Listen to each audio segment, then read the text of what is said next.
Here is Aurora Gray, a gray ink. Let's jump straight to the end with my opinion on this ink. A very close to pencil gray, kind of like a B pencil, slightly darker than an HB. Under certain circumstances, you can get hints of a kind of blue lean, something that gets revealed during the chromatography. As the pen and paper change, there is some tone variation, which often gets darker, but other times shows the blue undertone. So it often has a tone change on non-fountain pen friendly paper, but it still behaves well. I find gray to be a difficult to get right color, and while this isn't my normal gray, I like HB pencil gray. If I had a bottle, I would happily keep inking pens with it. A Mont Blanc 149 Meisterstück with a fine nib. Now that we know my opinion on this ink, let's see how I got there with the first writing sample done on Clairfontaine. We get that nice B tone of gray, that B pencil tone here. There's no feather, there's no spread. The only real indication that this would not be a B pencil is the amount of shading that we do get. It is very stand out and it's nice in what happens. Remember, on the third line shows the M, the first M gets a little bit darker than the letters that are around it, and the BER at the end gets quite a bit darker. This is more the shading that you're going to get, particularly when you look at on the fourth line, where the PA are darker than the R, the TI become very dark, the CU get much lighter, the T very dark, AR lighten up a little bit, and the LY at the end very dark. Looking at the back of the page, between the wiggling fingers, we see we get no bleeding and no ghosting. Let's take a look at some other inks from the same manufacturer. Here is Aurora Black.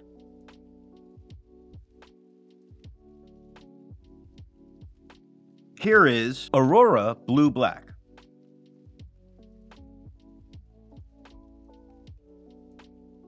Here is Aurora Blue.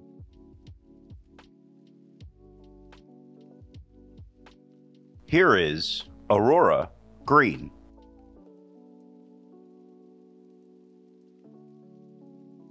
The next writing sample is done in a Portage reporter's notebook.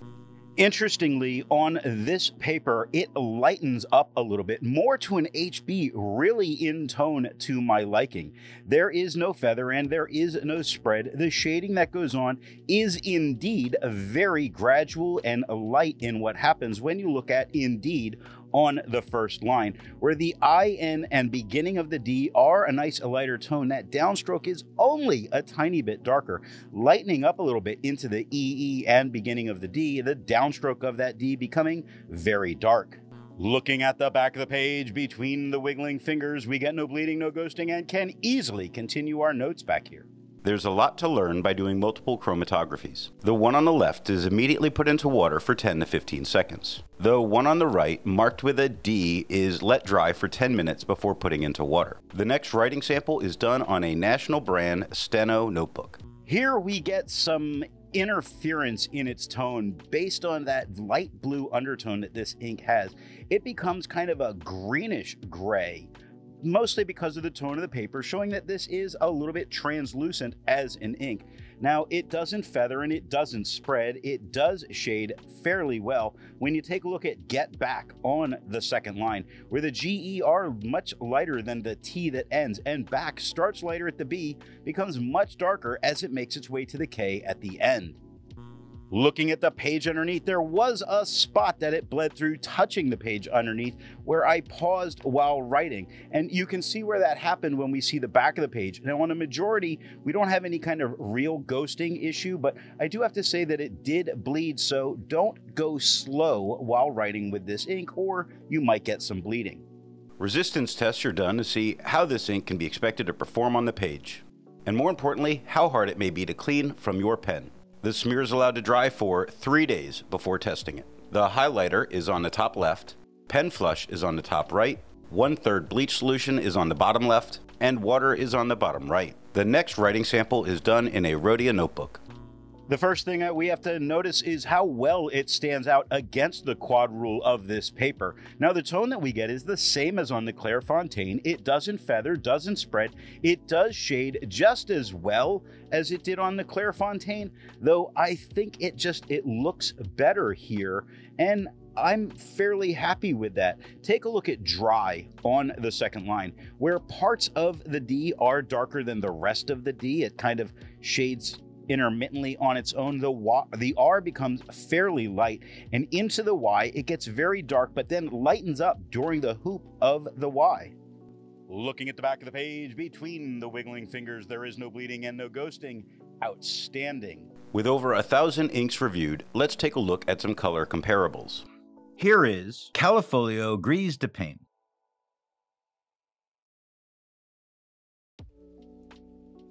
Here is Diatramentis Fog Gray.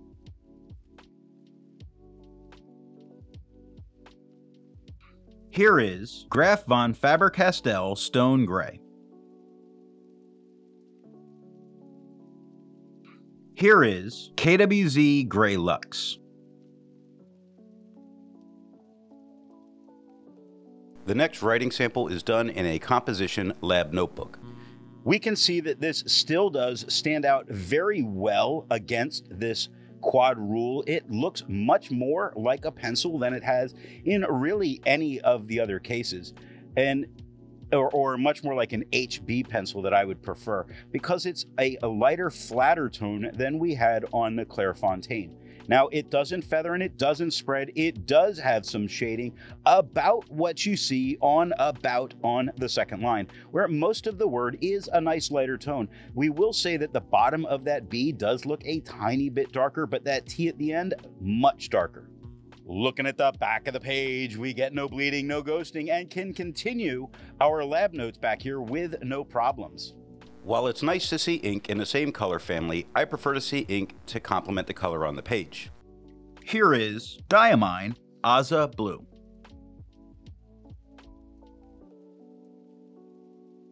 Here is Private Reserve Black Cherry.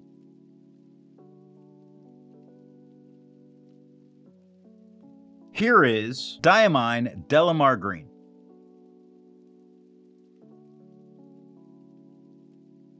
Here is Birmingham Pen Company David O. Selznick Lilac Wind. The last writing sample is done on 20-pound copy paper.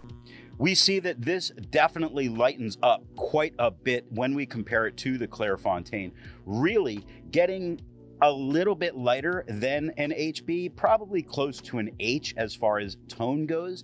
Now, it does feather and it does spread, but both the feathering and the spread I feel are really under control. Not a major issue in what's going on. There's a couple of moments of shading that happen, though that's not what you tend to think of when you go for copy paper. Looking at the back of the page, you can see that you may not want to continue notes back here as it gets fairly deep into the paper, and I don't know that you could take notes on both sides without ruining it, but nothing bled through touching the page underneath. So what nib and pen do I think are going to give the best writing experience with this ink? From the medium flow fine nib of this Mont Blanc 149, I like the tone and the shading I get, even as it changes with different papers. Off camera, I used it in a wet medium and a dry fine. Now, the wet medium got darker and looked like a kind of failed attempt at a black ink. And from the dry fine, it got a little bit lighter in tone, kind of like a 2H pencil. So I think it is the tone from a medium flow pen that helps keep this in the sweet spot for what this gray ink will give you. Very much like a B pencil, not like an HB pencil. I hope you got something out of this video, and thanks for watching. I want to let you know that the best way you can support this or any channel is to let retailers know where you heard of something if you go to buy.